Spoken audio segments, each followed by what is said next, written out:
Channel live Delhi. आज हम खड़े हैं भाजपा कार्यालय ललितपुर, जहां पर भाजपा कार्यालय में भाजपा जिला अध्यक्ष हरिश्चंद्र रावत जी की अध्यक्षता में बजट पर एक विशेष चर्चा हुई।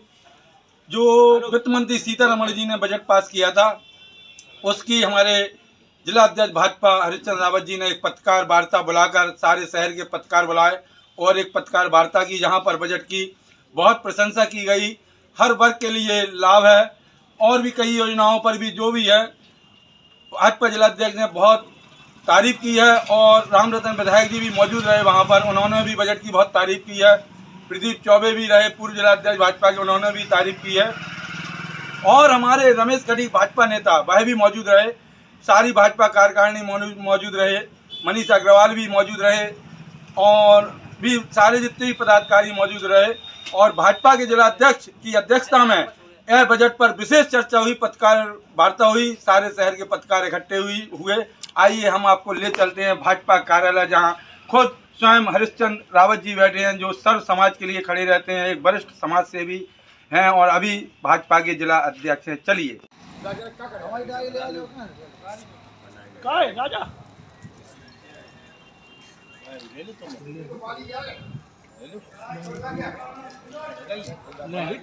तो हमारे यहाँ जैसे चिकित्सक नहीं है तो पूरे देश और प्रदेश में चिकित्सकों की वेटरनरी चिकित्सकों की भर्ती की जाएगी, जिससे हमारी गौशाला में जो गाय रहती है उनका समुचित देखभाल हो सके। निश्चित रूप से बजट में शिक्षा के क्षेत्र में, ITI के क्षेत्र में, लघु उद्योग के क्षेत्र में, प्रधानमंत्री आवास एवं शहरों का किस्त जल्द आवंटन, पूर्वांचल बुंदेलखंड एक्सप्रेस को जोड़ रहे हैं, जिससे कि हमारा एक्सप्रेस वे ललितपुर से आगरा बाया औरई होते हुए ये भी बुंदेलखंड एक्सप्रेस वे से गंगा एक्सप्रेस भी चौतरफा जाल फैलाया जा रहा है। रेलवे कनेक्टिविटी, कई रेलवे लाइन का स्पीड बढ़ाई जा रही है, कनेक्टिविटी बनाई जा रही है, उसका उत्तर प्रदेश में कई जिलों को लाभ मिलने वाला है। हाई स्पीड रेलवे विस्तार, कृषि का बता, नेशनल पे मैंने आपको बता दिया है। टेक्नोलॉजी 15,000 स्कूलों और 500 कॉलेजों में, सबसे बड़ी बात 15,000 आपके स्कूलों 500 कॉलेजों में एनिमेशन, गेमिंग और बैक्स लैब स्थापित की। जो लोग बच्चे हमारे यहाँ कॉलेजों में, महाविद्यालय में लैब नहीं है, वहां जाकर के अध्ययन करेंगे, प्रयोग करेंगे। इससे आगे आके टेक्नोलॉजी पर बढ़ावा मिलेगा।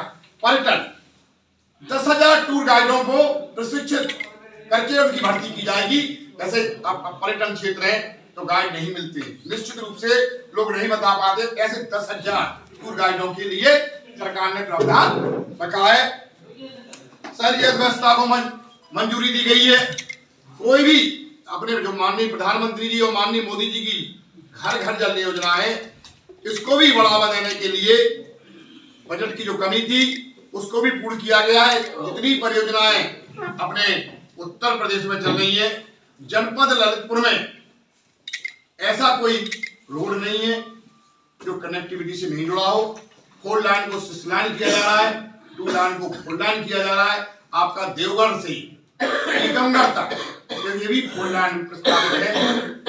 इस तरह के कई कार्य माननीय मोदी जी ने मध्यम वर्ग, किसान वर्ग, व्यापारी वर्ग सभी को ध्यान में रखते हुए सन 2047 तक भारत विकसित राज्य बने, इस तरह की व्यवस्था इस बजट में की गई।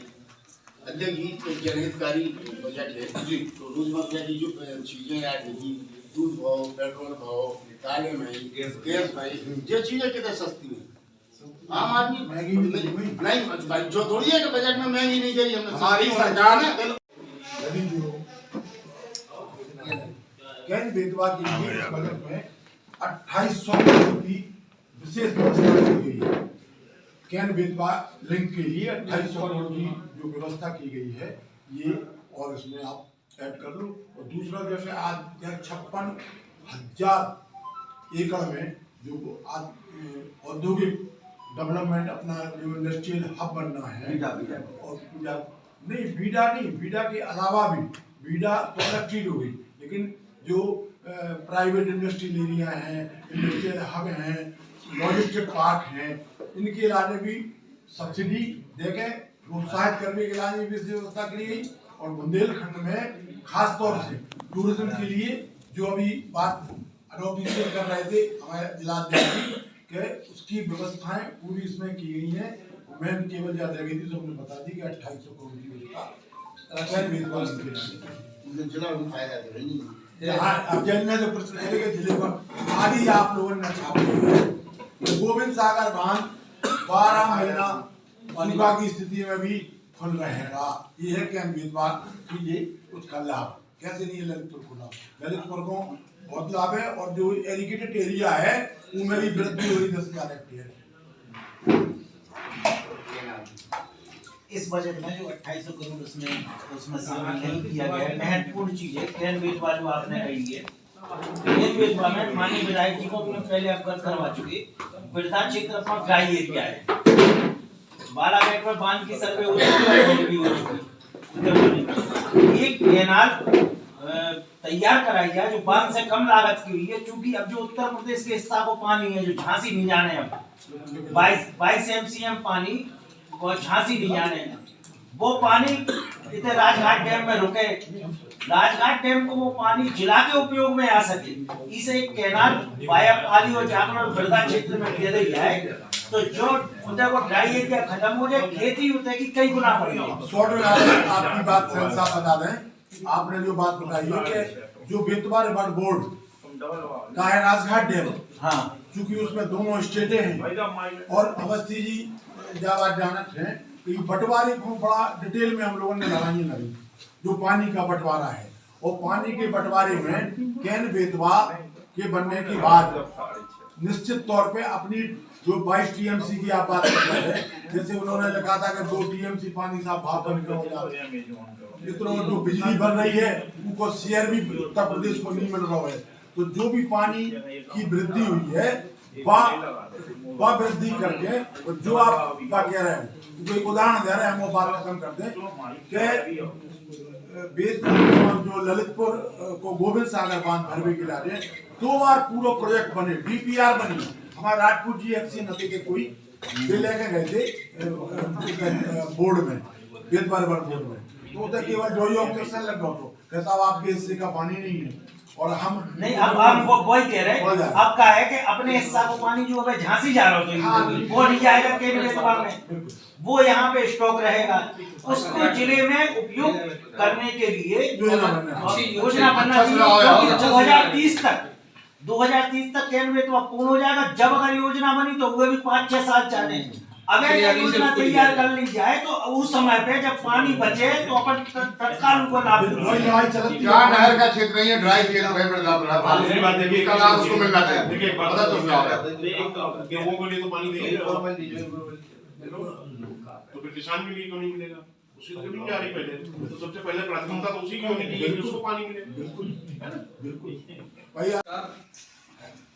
विकसित भारत के संकल्प को गति देने के लिए देश के यशस्वी प्रधानमंत्री नरेंद्र मोदी जी के नेतृत्व में हमारे राष्ट्र की वित्त मंत्री सुश्री निर्मला सीतारमण जी के द्वारा जो सर्वस्पर्शी सार्वभौमिक राष्ट्र को समर्थ बनाने वाला बजट प्रस्तुत किया गया है, हम उस बजट की भूरिभूल प्रशंसा करते हैं। बजट में जो प्रावधानित हुआ है, यूपी को लॉजिस्टिक हब बनाने की दृष्टि से बजट में व्यवस्था की गई है। मल्टी मॉडल लॉजिस्टिक्स और फ्रेट कॉरिडोर पर विशेष जोर दिया गया है। MSME के माध्यम से कौशल विकास के बड़े केंद्र खोल करके कुटीर उद्योग को सम्मिलित करते हुए 10,000 करोड़ का फंड की व्यवस्था अलग से की गई है। बायो फार्मा शक्ति योजना के तहत 10,000 करोड़ की अलग से व्यवस्था करते हुए प्रदेश में फार्मा और मेडिकल डिवाइस मैन्युफैक्चरिंग को बढ़ावा मिले, इसके लिए राज्य हेल्थ केयर और मेडिकल इनोवेशन का बड़ा केंद्र बन सकेगा। बुंदेलखंड और पूर्वांचल को विकास की मुख्यधारा से लाने वाले बजट में व्यवस्था की गई है। आकांक्षी जिलों पर विशेष फोकस किया गया। नेशनल वाटरवे गंगा नदी पर इनलैंड वाटरवे से प्रिपेयर इकोसिस्टम स्थापित होगा और हर जिले में सुरक्षित आवास और बेहतर शैक्षणिक अवसर बालिकाओं को प्राप्त हो, इसके लिए जिले में गर्ल्स हॉस्टल की व्यवस्थाएं की गई। युवा और नई टेक्नोलॉजी का आधार लेते हुए 15,000 स्कूल और 500 कॉलेजों में एनिमेशन, गेमिंग और VFX लैब स्थापित होंगी, जिसे उत्तर प्रदेश के युवा भविष्य की तकनीकी नौकरियों के लिए तैयारी करेंगे। पर्यटन और रोजगार के लिए अलग से व्यवस्थाएं करके गाइडों को प्रशिक्षण देने की व्यवस्था, जिससे काशी, अयोध्या, मथुरा और प्रयागराज जैसे धार्मिक पर्यटन केंद्रों में रोजगार और पर्यटन को बढ़ावा मिलेगा। औद्योगिक क्लस्टरों का आधुनिकीकरण। देश भर में 200 पुराने औद्योगिक क्लस्टरों के आधुनिकीकरण की घोषणा से उत्तर प्रदेश के परंपरागत उद्योगों को नई तकनीक, बेहतर उत्पादन और वैश्विक बाजार से जुड़ने का अवसर मिलेगा। शहरी अर्थव्यवस्था को मजबूती देने के लिए सिटी इकोनॉमिक रीजन के विकास से लखनऊ, कानपुर, नोएडा, गाजियाबाद, आगरा और वाराणसी जैसे बड़े बड़े महानगरों को रोजगार स्टार्टअप हब के रूप में उभरने का अवसर प्राप्त कराया जाएगा। इसी दृष्टि से ललितपुर के लिए हमारा बल्क ड्रग फार्मा, जो सैदपुर फार्म के नाम से जाना जाता है, वहाँ बन रहा है। इसके लिए भी बजट का प्रबंधन इस बजट में किया गया है। कृषि और किसान कल्याण बोर्ड के लिए व्यवस्थाएं दी गई हैं। स्वास्थ्य सेवाओं में कैंसर और अन्य गंभीर बीमारियों की दवाओं के सस्ते करने के लिए व्यवस्था की गई है। स्मार्ट क्लासेस शुरू करने के लिए और बुंदेलखंड में एक IIT स्थापना के लिए व्यवस्था सुनिश्चित की गई है। युवाओं को रोजगार योग्य बनाने के लिए कौशल विकास के माध्यम से जो व्यक्ति जिस हुनर में पारंगत है उसको ट्रेंड करके व्यवस्था करते हुए सरकार की ओर से आर्थिक मदद करते हुए उसको रोजगार स्थापित कराने की व्यवस्था भी इस बजट में की गई है। मैं आज आए हुए सभी अतिथियों का स्वागत करता हूं और हम अपनी वित्त मंत्री निर्मला सीतारमण को और देश के यशस्वी प्रधानमंत्री को पुनः बधाई देते हैं। धन्यवाद। एक बात रह गई, मेडिकल बनाया गया। अभी शासन द्वारा अभी ऐसी कोई योजना नहीं बनी है कि अलग से जिला अस्पताल बने, लेकिन फिर भी हम लोगों ने मांग की है कि ललितपुर जनपद में जिला अस्पताल और महिला अस्पताल बने। अभी हम लोगों का लक्ष्य है, हम लोगों को जगह नहीं मिली जहां हम लोग जगह चाहिए। अभी जो जगह रक्षा विभाग की है वो आवास विभाग विकास को जाने वाली है। तो निश्चित रूप से हम लोग, हमारी जगह स्टेट में आ जाएगी तो आवास विकास से हम लोग जिला अस्पताल और महिला अस्पताल की जगह लेकर के उसका निर्माण कराने का पूरा प्रयास है और यहाँ पर बने। पुराना CMO ऑफिस आपने बहुत बड़ी बात कही, एकड़ जगह है। सबसे पहली बात अभी आपके जिले के लिए सबसे बड़ा है जो आवास रक्षा विभाग की जगह है। मैं आप लोगों से कहना चाहता हूँ कि जिले के लिए सबसे बड़ी उपलब्धि है कि वो मेरी अभी बात हुई है कि जो सर्किल रेट था आवास विकास का, वो आगरा में सैनिक के आवास जो विभाग है रक्षा विभाग का, उनने उस सर्किल रेट को स्वीकार कर लिया है। अब उस सर्किल रेट को स्वीकार करने के बाद आवास विकास यहाँ पर अपनी कॉलोनी अन्य विकास डेवलप करेगी। तो हम लोगों ने जिलाधिकारी महोदय से भी बात की थी और शासन से बात की थी कि हम लोग आवास विकास से जगह लेकर के जिला अस्पताल, महिला अस्पताल, क्रिटिकल, हमारे क्रिटिकल यूनिट आती है 50 बेड की, 100 बेड की, इस तरह की यूनिट जल्दी ही जनपद में स्थापित हुई। लेकिन ये जो है हम विधायक जी से कहेंगे, ज्यादा पहले अध्यक्ष जी ने दूसरी बात, लेकिन हम क्या कह रहे हैं, पहले जिला अस्पताल ललितपुर अलग से स्वीकृत हो गए 200 बेड को। अन्य जिलों में जहाँ मेडिकल कॉलेज बने हैं उनमें अलग से जिला चिकित्सालय बनना, तो जो स्वीकृत तो हो जाए, जगह मंगा तो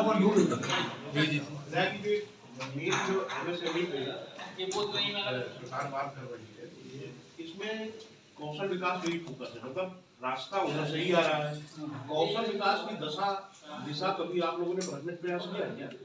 वहाँ सिर्फ जो स्वयंसेवी संस्थाएं काम कर रही है अपना विकास कर रही है, और सिर्फ कौशल विकास जो है वो हम जब ये होता है कि हम अपनी पीठ कैसे तब तक तो हम दिखा देते हैं कि हमने सेवा योजना कार्यालय के माध्यम से इतने को रजिस्ट्रेशन कराया, इतने को नौकरी दिलवाई, उसमें कितने नौकरी छोड़ देंगे 2 महीने बाद, तो फिर क्या स्थिति होती है? इसमें सरकार के साथ साथ आप लोगों को बहुत गौर करने का आवश्यकता है। इसकी समीक्षा होनी चाहिए। पिछले साल भर में 2 साल में कितने बच्चों को आपने रोजगार दिया, आप उनकी लिस्ट ले लीजिए। ठीक बात। और कितने छोड़ो, कितने है ना। और कितने सीख रहे हैं वास्तव में। इस तरह की हम लोग बात ये करें। खाना पूरी बात सही हो, एक और बहुत बड़ी हम तो उससे बहुत बड़ा मिलेगा। छोटे स्तर के लोगों के लाने निकाल के रहे थे, जो IIT करके निकल रहे हैं या कोई करके निकल रहे हैं। इतने एक जो सबसे बड़ी कमी ड्राइवर की आ गई, स्किल ड्राइवर, उनको स्कूल तक खुलना चाहिए। सरकारी स्कूल जो ट्रेनिंग स्कूल जिसमें ट्रेंड ड्राइवर तैयार करे जाए।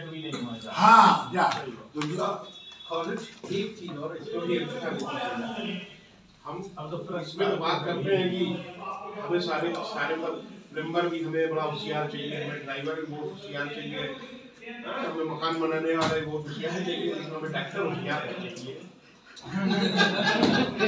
डॉक्टर भी होशियार चाहिए। एक सीनियर सिटीजन